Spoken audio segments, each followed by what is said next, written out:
Good afternoon and welcome to RISmedia's The Path of Least Resistance, Effectively Implementing New Technology. My name is Cleve Gaddis. I am your moderator for today, and I am hoping that everybody who attends can leave with some very practical steps for how you implement new technology. I have had the pleasure of trying to implement new technology as a team leader, and I've spent most of my career in real estate running a team in Metro Atlanta, selling a couple hundred houses a year. But I've also owned one of the larger offices, single independent offices in Georgia. And so I have implemented technology, new technology on a brokerage level.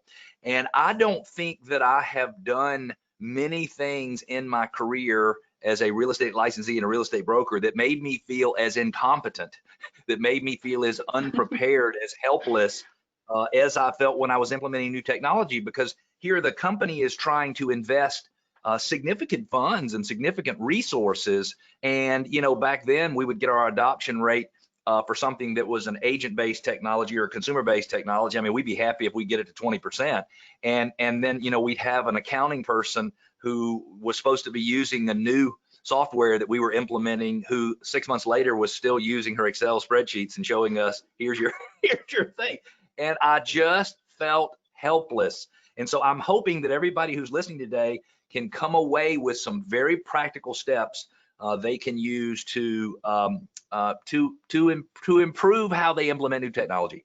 I am a master coach with Workman Success Systems. Workman Success Systems works with some of the larger teams throughout the country, and we coach them on how to do things right as you grow a team, from recruiting and onboarding and implementing programs, lead generation and conversion. So we're going to talk a lot about that on today's webinar. Let's move on. If you have any questions or you have any difficulties during the webinar, make sure you post it on the questions or the chat box on your GoToMeeting toolbar, if you will. Also, if you have questions for the panelists, please go post them. In fact, I would love it if all of you would go to the questions panel and just tell us where you're from. I'm sure we've got people from all over the United States, probably a couple on from Canada as well. So go to the chat box, or excuse me, go to the questions box or the chat box, either one, and let us know exactly where you're from. You don't want to jump off before the end of the webinar, because we've got a couple of very interesting giveaways, one from the sponsor, and we've also got 2 or 3 documents that I think might be helpful in creating the right culture and the right core values so that you can implement technology well. We've got people from Watford City, North Dakota. Ooh, I love that. North Carolina. I've never been to North Dakota. I want to go there. We've got sunny Miami. I think they're just being obnoxious saying sunny Miami. Toronto, Ontario, Ann Arbor, Michigan, Syracuse, New York, Minneapolis. Hello, Minneapolis, Indiana, Pueblo, Colorado. Amazing. Yucca Valley, California. That sounds like a fun place to go. Bloomington, Indiana. I've been there many times. Long Island, New York. I've been there. Crofton, Maryland, Colchester, Connecticut, and then Ontario, Canada. And we've still got more coming in. So welcome to all of you from wherever you're from. We appreciate you being here. We actually are going to have a little bit of a different flavor today, in that both of the panelists are also representing the sponsor.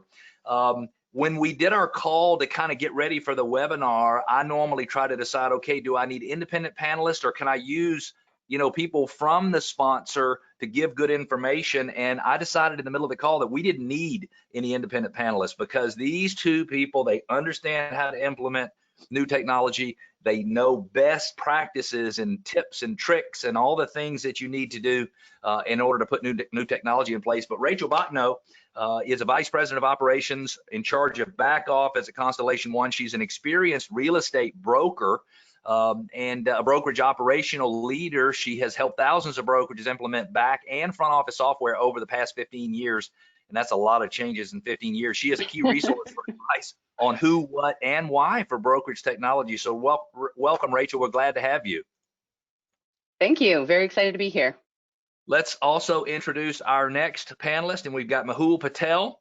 He's a vice president of product management at Constellation One. He's a product leader who understands the needs of the average user for software, which I think a lot of people don't, for software implementation and usage. He has extensive experience across various markets for expanding software solutions with attention on end user experience. So Rachel, if you don't mind, let me turn it over to you for just a second. And why don't you tell us just a little bit about Constellation One? Yeah, thanks, Cleve. So if we can just go to the next slide. Constellation One is primarily focused at the brokerage, franchise, and MLS level. So we provide technology solutions that address all of those three personas. We're based across North America. We have a lot of brokerages that are using our software, and we're part of a much bigger organization. And it seems like sometimes there's some confusion with Constellation Real Estate Group, Constellation One. So if we can move on to the next slide, I just want to provide a little bit of clarity to this audience on who we are and the power behind being part of Constellation. Okay, great. So Constellation One, we primarily focus at the brokerage and the MLS level. So we have over 1,500 brokerages that are using both our front and back office solutions. And we offer over 500 plus MLS integrations. But Wow. Constellation One is also part of Constellation Real Estate Group, which some of you may be more familiar with that naming. Constellation Real Estate Group offers a plethora of technology for the real estate industry. We have 16 real estate tech companies that make up Constellation Real Estate Group. So even though Constellation One focuses more at the brokerage and MLS level, we have the power of the Constellation Real Estate Group, the technology and services that they offer behind us as well. So even if Constellation One solutions may not fit your technology needs, there's so much more within Constellation Real Estate Group that could. And then above Constellation Real Estate Group, we've got Constellation Software, and that is comprised of many companies that stretch across different verticals, not just real estate. And we've got over 15,000 employees globally, and we generate $3.5 billion in revenue. So I think that just speaks to our commitment to technology and continuing to grow and expand our offerings in the market. Absolutely, and thank you so much. I do need to mention that we've already had a question that maybe you guys can work the answer to into various stages of discussion, but it says we're about to transition away from a national franchise, returning to business as an independent and rolling out a whole new package of tools, including, it sounds like they've already decided to use a new website from Constellation. They have 42 agents in 2 offices, and they want lots of tips. So I am glad, let's see, that was John, and I am glad John showed up because we're going to give him some free onboarding training today. I think it's amazing. Any other comments about your front office, back office, and your data services, Rachel, or have you covered what you needed to? I think just quickly, we focus on these 3 areas: front office being your website, CRM, and showing solutions. The back office, I think, we offer a lot of flexibility with the technology with back office. So you've got fully integrated accounting solutions or commission solutions that can work with QuickBooks for those users who may not want to jump into a fully integrated accounting service. And then we've also got, data services, which include IDX, virtual office websites, demographics, and more. So I don't want to make this all about Constellation One, but if anybody has questions, after the webinar, Mehul and I would be happy to put you in contact with people that can discuss that further. Absolutely. And these comments and things we talk about today, somebody might decide they want to apply it or hire a different company to do it. Certainly, you just want Constellation One to be considered if you're looking to do it. Yeah. And it's interesting. So in my coaching capacity, just dealing with real estate teams, and you would think that disparate technology would not be a problem on a team, but there is nothing that they use that talks to anything else they use. And it is really quite amazing the amount of wasted time and effort. And I have a dream, Martin Luther King, I have a dream. I'm from Atlanta, so I can say that.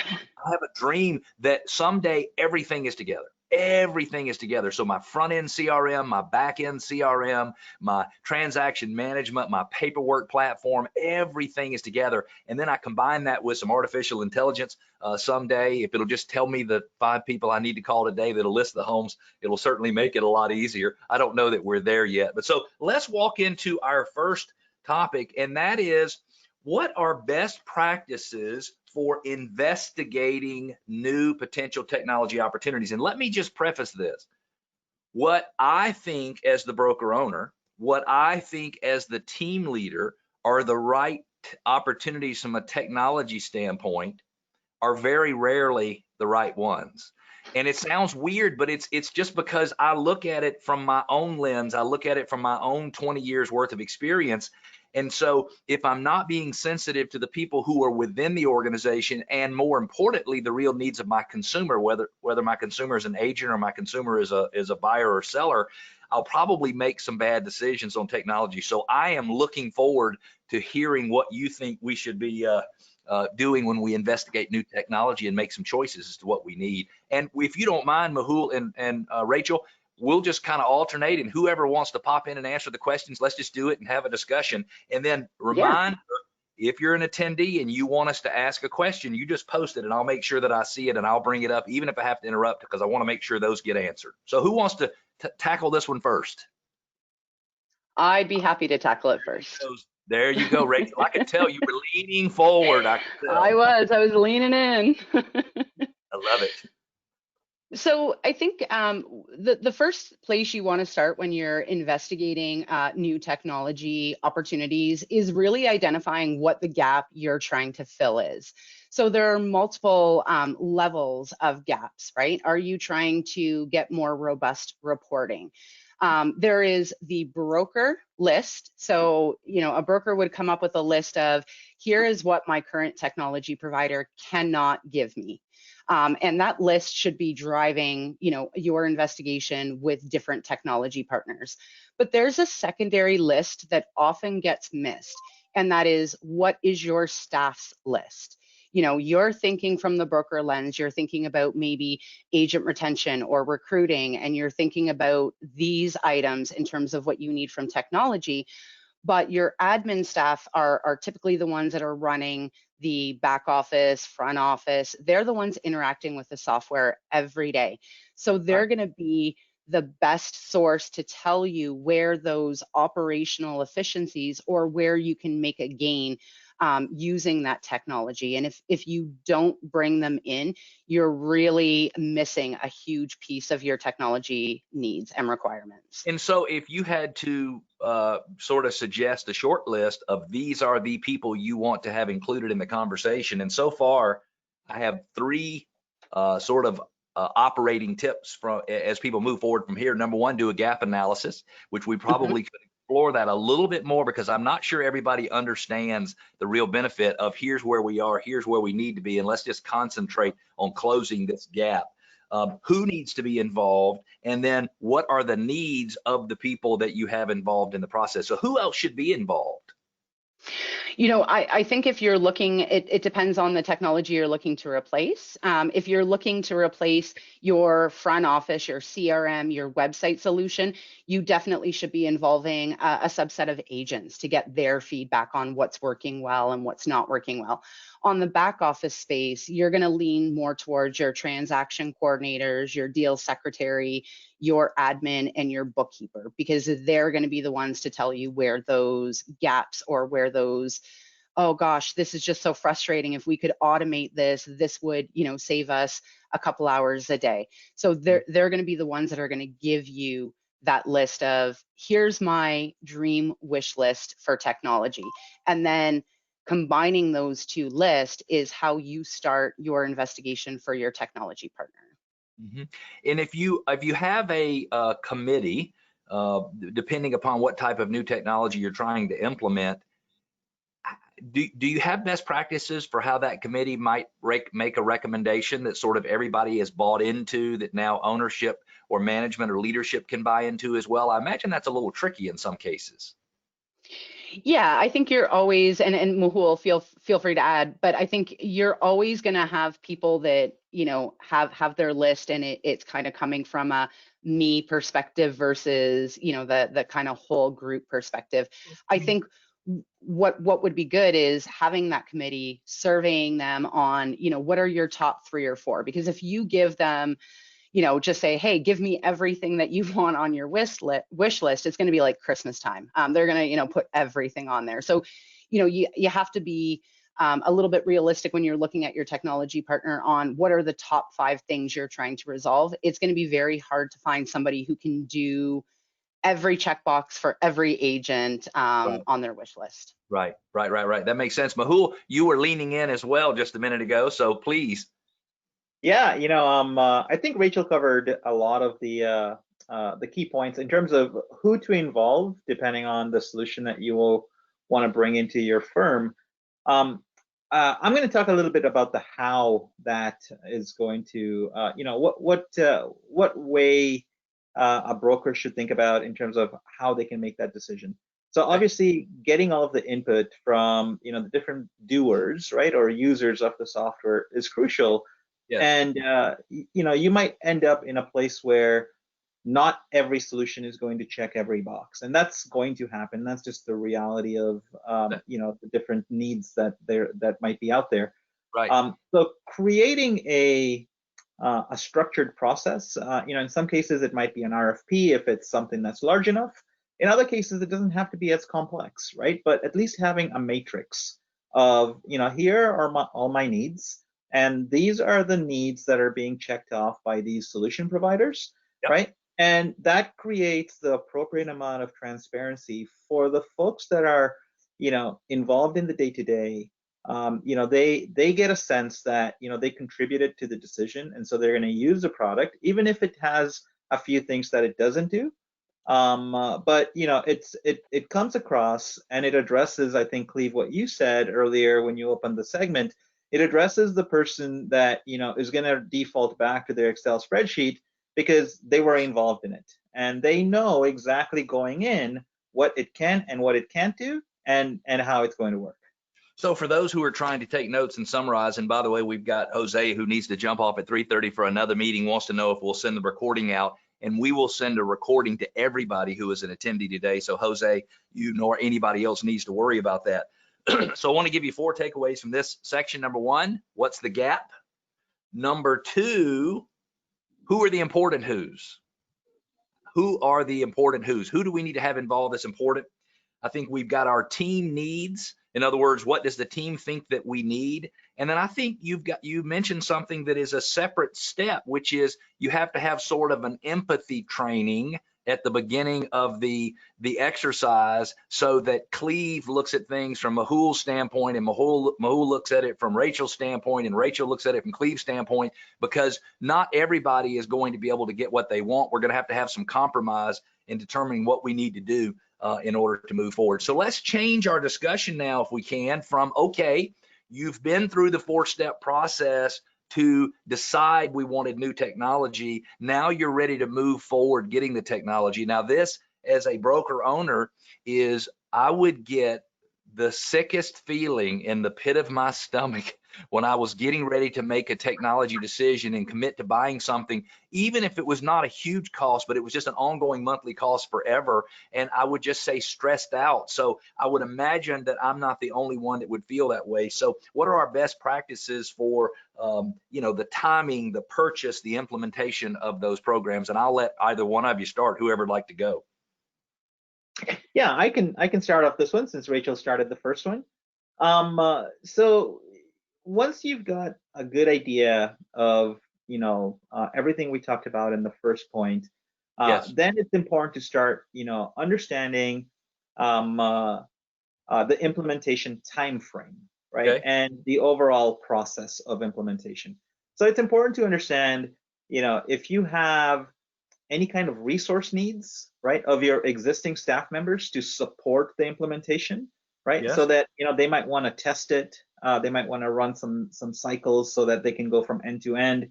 But that's going to take a person to stop them from doing what they normally do as part of their normal job, and dedicate some cycles and hours to be able to vet out the technology that you're thinking of purchasing. You have to build those resource needs into your purchase decision, because it's going to take those folks away from what they're going to do. You also have to understand from your solution provider the amount of commitment and the timeline that they're putting together for your overall implementation. So not only your needs and your staff needs as you adopt new technology, but also, how much of that is going to be taken on by the solution provider, and is there a very structured program that the solution provider puts in place or brings to the table, saying, okay, this is what we're going to do. This is kind of what a project plan looks like. It's going to be 30 days, 60 days, or 90 days, whatever the case it is. There has to be, a level of transparency in that, and so that everybody's driving to, a common end goal. Mehul, what percentage of the time are clients who are trying to implement new technology very naive about the time and the resources required to implement it? Yeah, well, is 100% a valid answer? Well, I don't know that we want to say 100%, because then it seems like we're being ugly to the attendees. Let's just say 99%. Yeah. No, you know what? There are always gotchas, right? And even in the best laid plans, you're going to run into some things that you weren't anticipating. But you're right. When someone thinks about, I'm going to go out and source this technology, they think it's going to solve those problems. But to get from A to Z, to get that technology working so that it solves those problems, right, is a process in itself that needs to be considered. So yeah, there are definitely we're talking about things to think about when you're thinking about changing or software or bringing in new software, right? Yep. This particular piece is as important as the solution itself, because missteps in the implementation can have negative impacts, when you do go live, and you're going to start scratching your head saying, hey, what happened? How did I miss that? How did we miss that? So Yeah. here's a couple of thoughts, and you push back. Rachel, did you have something you wanted to offer? Yeah, I just wanted to add on to Mehul's comments. Please. I think he's right on the mark. I think when you're looking at timing as well, you should be talking to your staff about when is the best time to implement that technology as well. Sometimes what'll happen is the broker gets very excited about wanting to move forward with that. But if you're coming up on a busy time and you know that your team is going to be overwhelmed with processing deals and cutting checks and year end and things of that nature, you want to make sure that their experience with the technology is a positive one. That's the only way you're going to get them to really adopt the system. So take into consideration their overall workflow, work timing, workload, and what's going on in the industry, and make sure that they're not stressed out. If they're stressed out, they will push back on the technology. Well, and let's just know that the default position is I already have more work to do than I can do, even if, by the way, that is not reality. That is, I've never talked to anybody who said, oh my gosh, I only fill half my days if you can give me. Very true. I have 5 points on this one that might be good takeaways. Number one, and we didn't talk about this, but from a budgeting standpoint, one of my issues is always, how do I justify the investment? And it is very helpful if in my mind I outline where I need to be for different benchmarks over time, because then it helps me justify that initial investment, the continued investment, whatever it is. So sometimes new technology or new initiatives or new anything in real estate fail because we don't create clear expectations as to what the future should look like. So that's number one from a budgeting standpoint. Number two, know the resources that will be required on behalf of the company in terms of money from a budgeting standpoint, but more importantly, time and people's attention. I love the thought of how you're going to get it tested. In other words, let's don't let 300 agents work on it in the first place. Maybe we let these 10 give it a try and see what happens. You've got to allow spaces in the process for feedback. You have to have different areas of getting feedback during the process. And then this is just one that I wrote, and I think this was driven by you, Rachel, is that when you implement anything new, it will make things worse first. So, and it's not that it makes it worse, because it makes it better. It's that nobody understands the technology. And Yeah. so let's just say if I could use a Harvard Business School phrase, new technology causes lots of brain damage. That's not really Harvard Business School.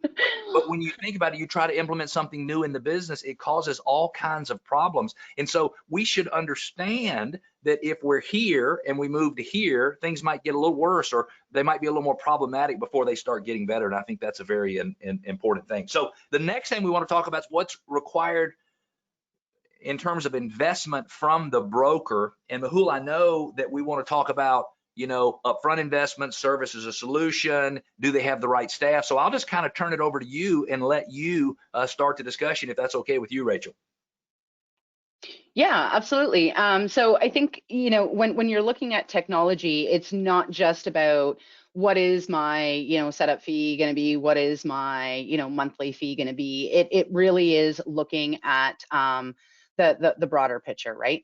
How much of my staff time is going to be allocated, but then understanding, okay, if I'm putting all of this effort and all of this investment up front, what is the return on that investment? Am I gonna gain efficiencies to the point where maybe I'm able to repurpose some of my staff? So maybe implementing the new technology has allowed you to not have to have 5 deal coordinators or transaction coordinators, and maybe you can focus those people or those resources on marketing or recruiting. So I think your technology provider should be able to provide you with, implementing this technology is going to gain, you're going to gain efficiencies, which ultimately are going to equate to, a return on in your investment. So again, it's how much time am I investing into it? How much money is that costing me from a staff perspective as well as a technology perspective?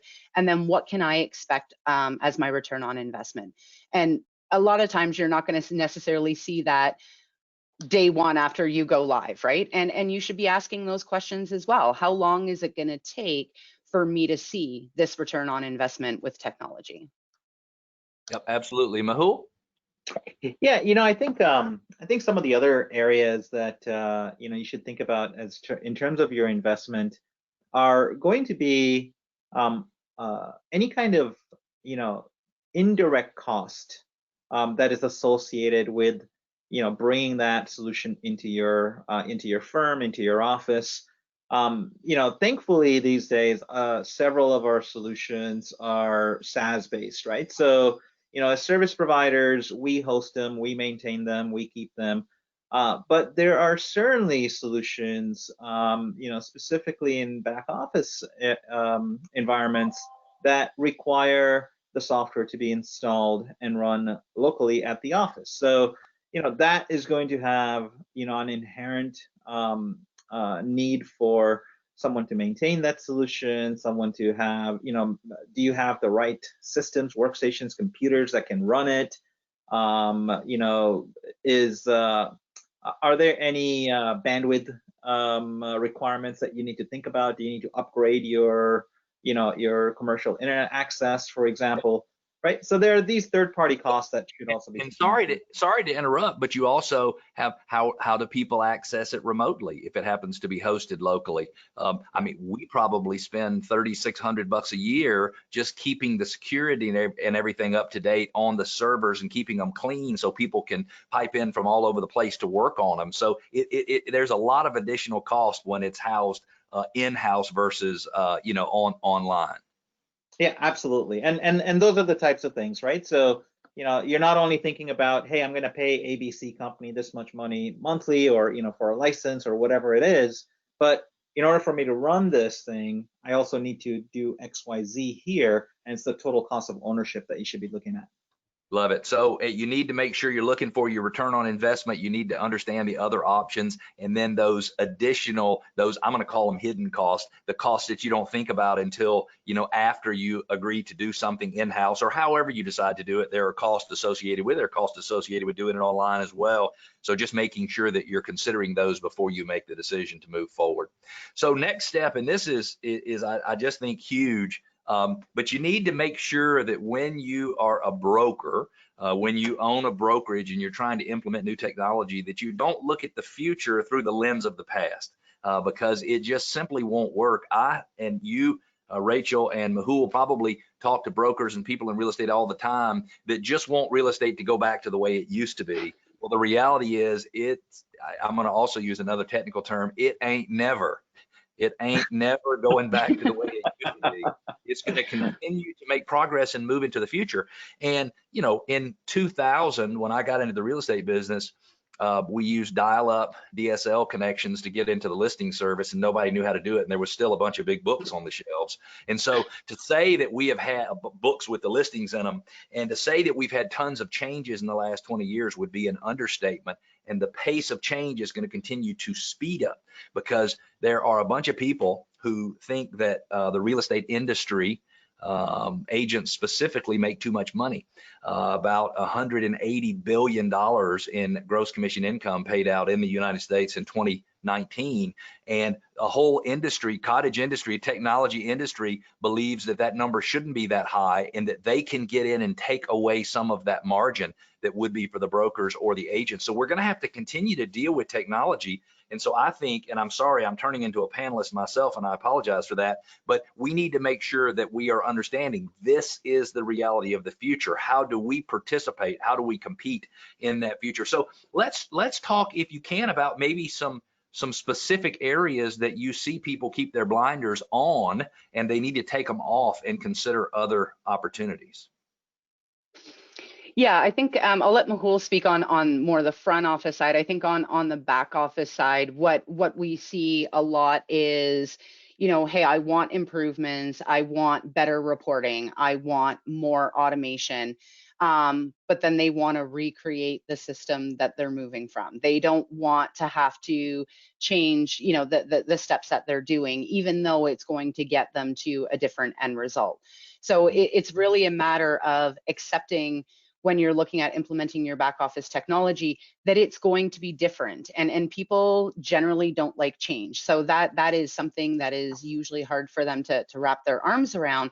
But if they can recognize that I'm not trying to recreate the system, yes, it might be a little bit painful initially because it's outside of my comfort zone, but the long-term benefit is there. It's going to get me more automation. It's going to get me better reporting.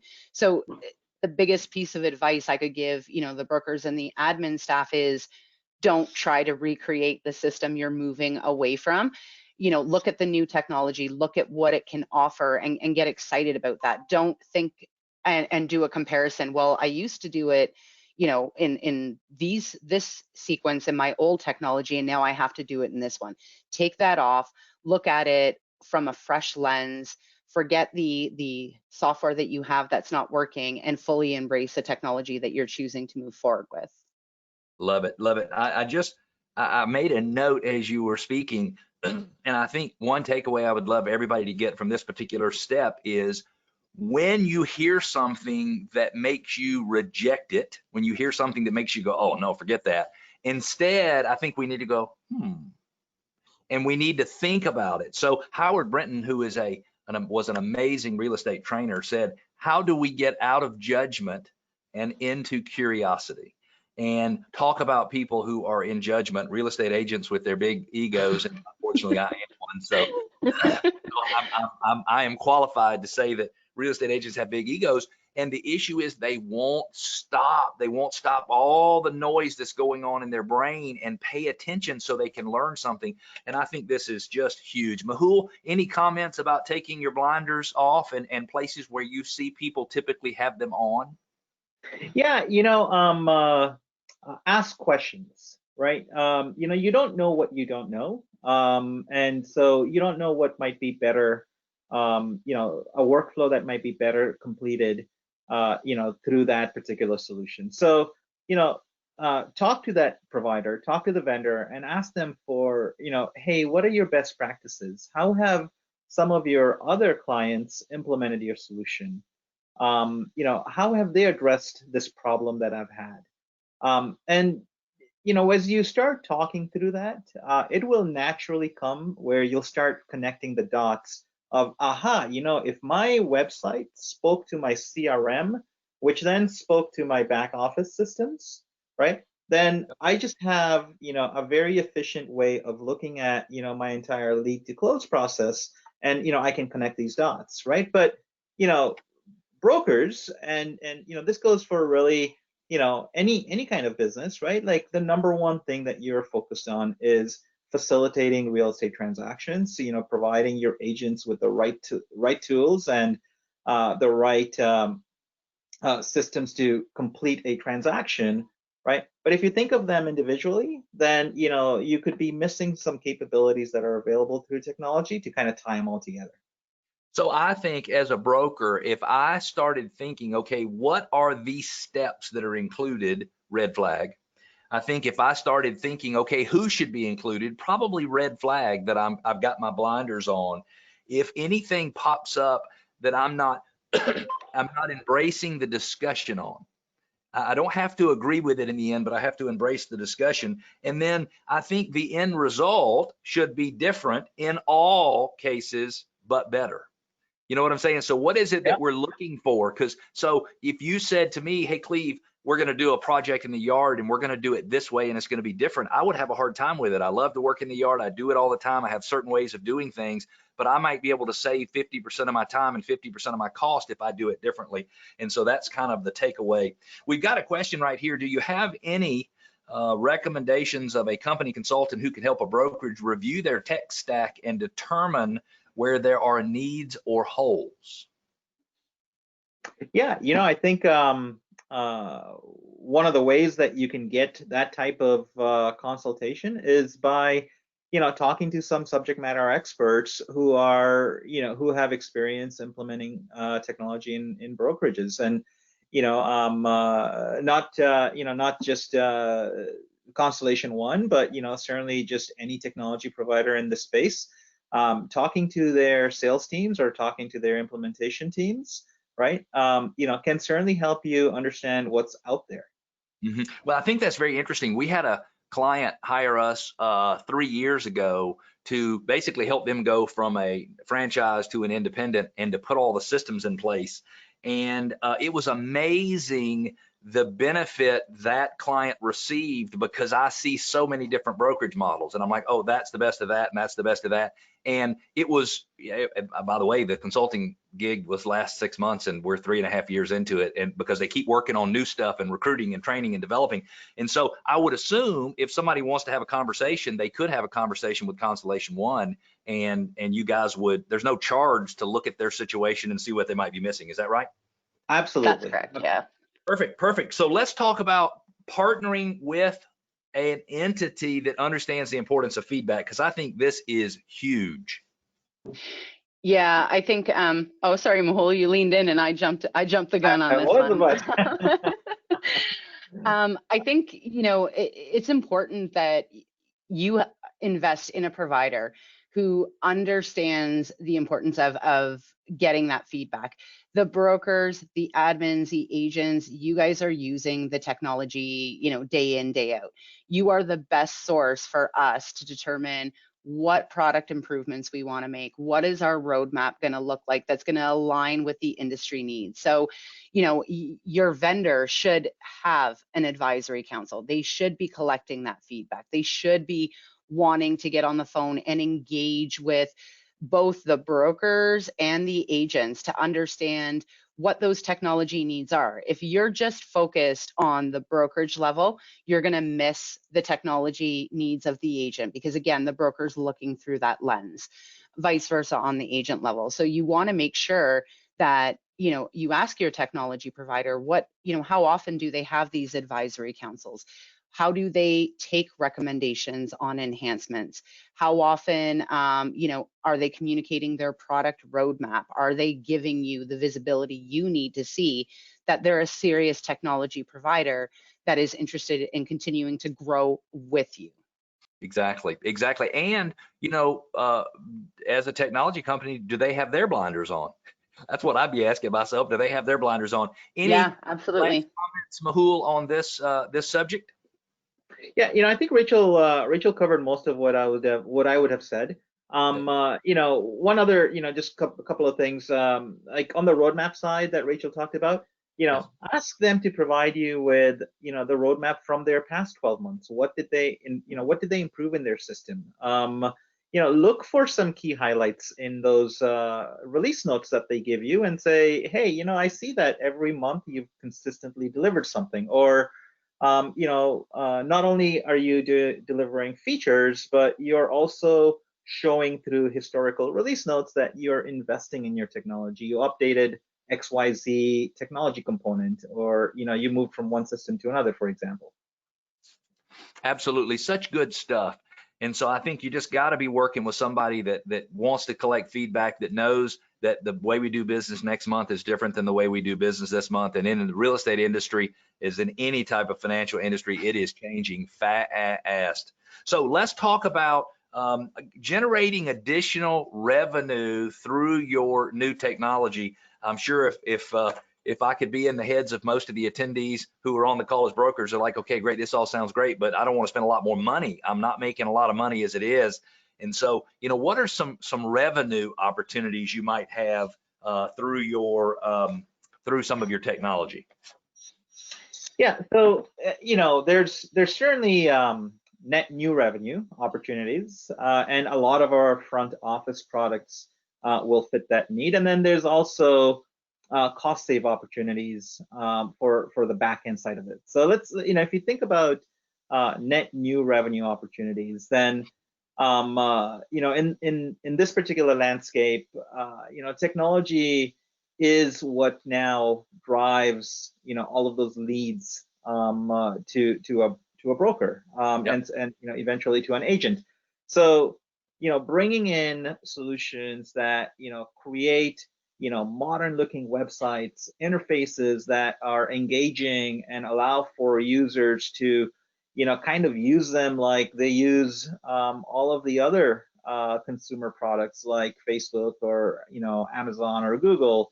Having that particular ease of use, user experience, variety of different options for searching for your perfect house, creating that experience and showing up on the internet, with a modern website plays a pretty significant role, right? Sure That does. creates the lead. But then, using that technology to take that lead, take that user engagement, pump it into a CRM system that has the algorithms for lead routing so that, you can route the lead through the different places in your organization. You can get an agent engaged with that client real time. They can start chatting with the client, on their phones, for example. It's that kind of stuff that you have to be thinking about. Like, if I'm going to pay X dollars a month monthly for my website and CRM applications, then what greater benefit am I getting from it because I'm moving to another provider who is going to give me all of these cool features. So, and just to give everybody a scenario to think through, generating leads is not a problem. There's 150 million leads generated a year for, 5.2 million sales. And, a certain percentage of those they don't need an agent. And so we're all fighting for the people who are actually going to do business. And what if you could, as a broker, just double your conversion percentage? And my question for you is, as a broker, do you know what your conversion percentage is? Because if you don't, then my guess is you're not doing anything to try to solve the problem. One of the things we do big time from a coaching standpoint is we help people get full accountability in that conversion process, so you understand where the wheels are falling off. We do what I would call a Zillow-esque type of conversion understanding, and it makes all the difference in the world. Mehul, tell us a little bit about some relocation referral opportunities you might have within your system that would also be something that creates revenue. A brokerage can keep a lion's share or a large share of the revenue if they're helping the agents produce it. The problem is they don't help the agents produce much of the revenue, and so therefore they don't get the lion's share, they get the little lamb's share. And I know there's a bunch of people listening who are tired of that. Yeah, so this is just a fantastic area that is a solution and a technology that we provide and we've had for several years. that handles all of the relocations, right? So we talked about websites and websites generating leads. Here, Yep. the lead is already in the system, right? Like this is somebody that you as a brokerage has already sold a house to. They're looking to relocate, and now you're transferring that lead. So having a solution that supports that entire transaction from lead to close, it provides the oversight and the management of that lead, all of the follow-up, the action plans, the workflow, the dashboard that the brokerage can take a look at, in terms of, okay, so how far is this along in the process?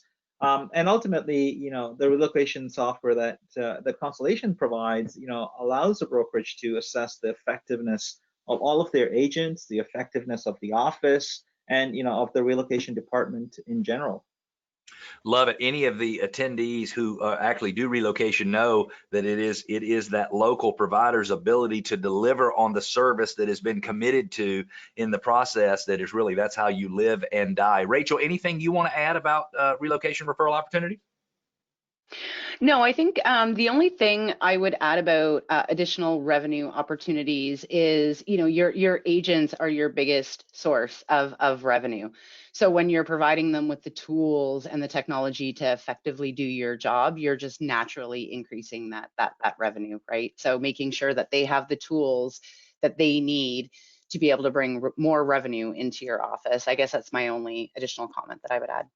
Love it, love it, love it, love it. And I'm going to just add, any way that the broker can involve in helping create the revenue, that really solidifies that relationship that is so important anyway.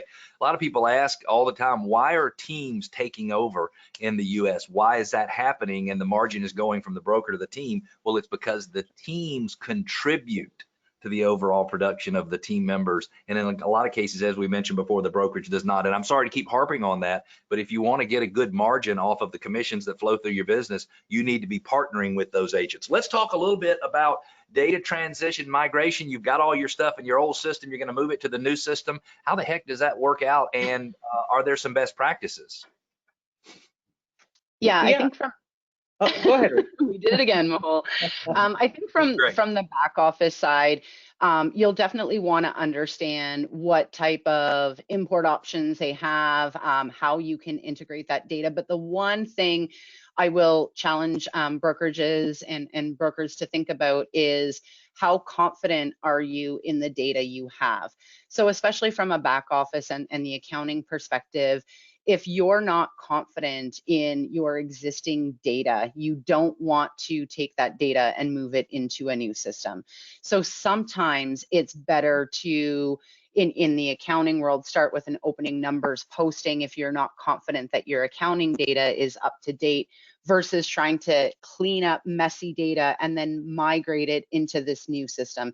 So depending on, again, your confidence level in the data and what the provider can offer, sometimes it's easier not to bring over all of the historical information that you may think you want in the system. Interesting. And I think you need to know how one system manages data compared to another one. We recently went from one fairly sophisticated CRM to another back-end CRM, and we had these action plans that were designed to last for 20 years or 22 years and then recirculate and start over. And just the first 3 years were in our platform, and we thought everything was messed up. Well, it's because that new system doesn't have that data after 3 years on the server currently, because it just slows down processing speed. And so we had to understand that. And that was like a 30-day process for us to figure out why that wasn't the case, because we didn't understand how the data was going to migrate over. Mahul, any comments from you? Yeah, I think Rachel covered off the case where, if you're not confident in the data, then pumping in, bad data into a new system is just gonna create a poor experience for you. But if I think about the front office side of things, this data is critically important to that particular brokerage, right? So if they have data in their existing CRM product, right, that is data of the customers and leads and people that they've sold homes to. That turns out to become kind of the backbone of that particular brokerage. So it's important to start thinking about how you take that data, from its existing environment and move it into the new environment as you're moving these front end systems. Ask the questions. Ask questions about automation. Does the new solution provider have an automated way of taking data from one system, mapping it, and then bringing it into the other system? Ask questions about how much manual involvement there might be, right? Because in some cases, there's years and years worth of history and thousands and thousands and thousands of records of data, right? Yes. If you have to do that all manually, that can create a pretty significant resource requirement on your part. So ask the questions of, how the data is going to move. Ask the questions of whether the provider provides, a seamless automated way. And, if they don't, ask them if they can build something for you to take that data, right? It might cost you a few dollars to get that development integration done, but it will certainly create an environment that is less prone to error and will save you and your resources a ton of time to get that data into the new system. And if you're working with the right vendor, I would assume a vendor could help you do some analysis of your data to help you figure out how you might need to restructure the data. I'm not a database expert, so I don't know what that's called, but you can take bad data, and if you understand all the fields that are wrong and you can correct them, then you can a lot of times fix the problem. Am I right?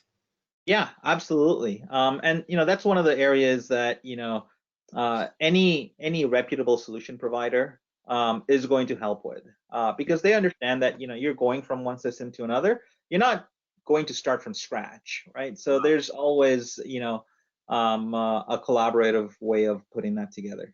Yep, and if you're attending and you have a bad experience based on the data transition or the migration or anything, don't forget you can go in and post a question. We'll be happy to get those answered.